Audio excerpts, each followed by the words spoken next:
আমার ব্যবসায়িক অংশীদার ইসলাম মানে না, সুদ খায়, মদ খায়।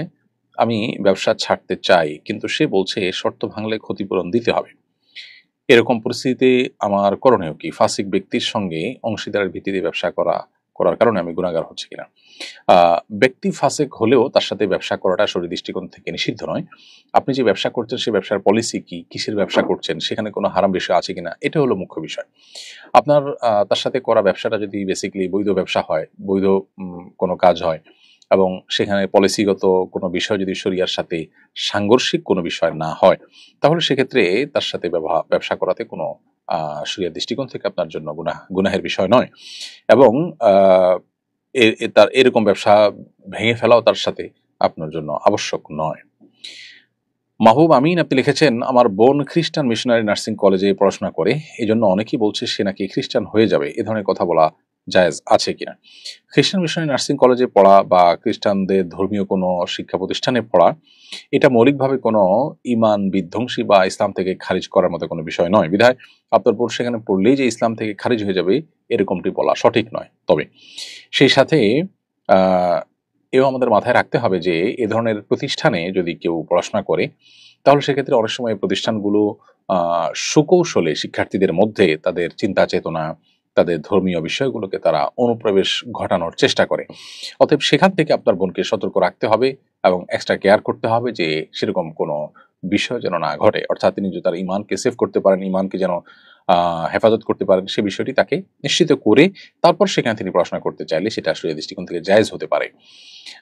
যদি রিস্কি হয় তাহলে সেক্ষেত্রে ঈমান রক্ষার প্রয়োজনে এ ধরনের প্রতিষ্ঠান এভয়েড করা উত্তম। তবে যদি কেউ সেখানে পড়েন এবং নিজের ঈমান আমল সবকিছু আপন জায়গায় তিনি ঠিক রাখেন, তাহলে সেক্ষেত্রে তার জন্য সে পড়াটাই ইসলাম থেকে খারিজ হওয়ার কারণ হবে, এরকমটি মনে করবার কোনো কারণ নেই। একজন সঙ্গীত শিল্পী দাবি করেছেন বাংলাদেশের ৯০% মসজিদ নাকি অবৈধ জায়গায় স্থাপিত। আপনি তার দাবি কতটুকু সত্য মনে করেন? আমি সম্পূর্ণ মনে করি যে মিথ্যা দাবি এটি। অনেক মসজিদেই হয়তো সরকারি জায়গায় মসজিদ তৈরি হয়েছে। স্থানীয় প্রশাসনের অনুমোদন নিয়ে অনেকে যথাযথ পারমিশন নিয়েছেন। হয়তো প্রাথমিকভাবে অস্থায়ীভাবে মসজিদ করে এরপরে অ্যালটমেন্ট নিয়েছেন। এরকম অনেক মসজিদ হয়তো পাওয়া যাবে। বাকি কোনো ব্যক্তি মালিকানাধীন মসজিদ, জায়গা দখল করে মসজিদ বা আপনার আ সম্পূর্ণ অন্যায়ভাবে কারোর জায়গার উপরে মসজিদ তৈরি, এ ধরনের ঘটনা বাংলাদেশে খুবই কম ঘটে। সরকারি জায়গায় যে মসজিদ হয়ে থাকে সেটাও সরকারি অ্যালটমেন্ট নেওয়া এবং নির্দিষ্ট প্রসেস অবলম্বন করা উচিত।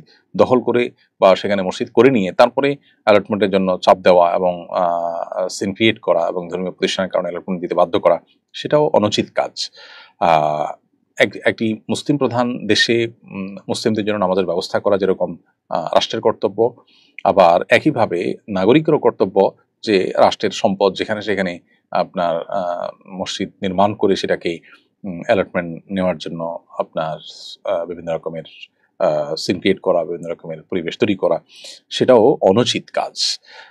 এসব কিছু আপন জায়গায় ঠিকই আছে। কিন্তু এই আ ব্যক্তি যেটা দাবি করেছেন যে বেশিরভাগ মসজিদগুলো বা ৯০% মসজিদ এরকম, এটা মানে এত বড় মিথ্যাচার যে আসলে তার বিচার হওয়া উচিত এবং তাকে বাধ্য করা উচিত প্রমাণ দিতে।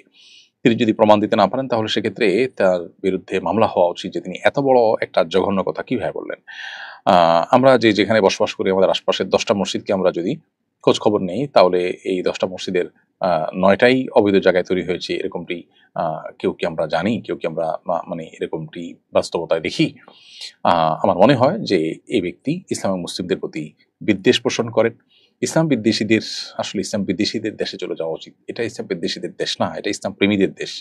এটা ধার্মিক মানুষদের দেশ। দেশের বিষয়ক মানুষ ধর্মপ্রাণ। অতএব এ ধরনের কথা যারা বলেন তারা মূলত ইসলাম এবং মুসলমানদের প্রতি বিদ্বেষ লালন করছেন। এই মাটিতে বসে, ধার্মিকদের মাটিতে বসে ধর্মের ব্যাপারে এই যে বিদ্বেষ চর্চা, এই যে মিথ্যাচার, যারা আসলে ইসলাম বিদ্বেষী হয়ে থাকে, তারা যে মিথ্যাবাদীও হয়ে থাকে, এই উক্তিটি বোধহয় তার একটা প্রমাণ হয়ে থাকবে।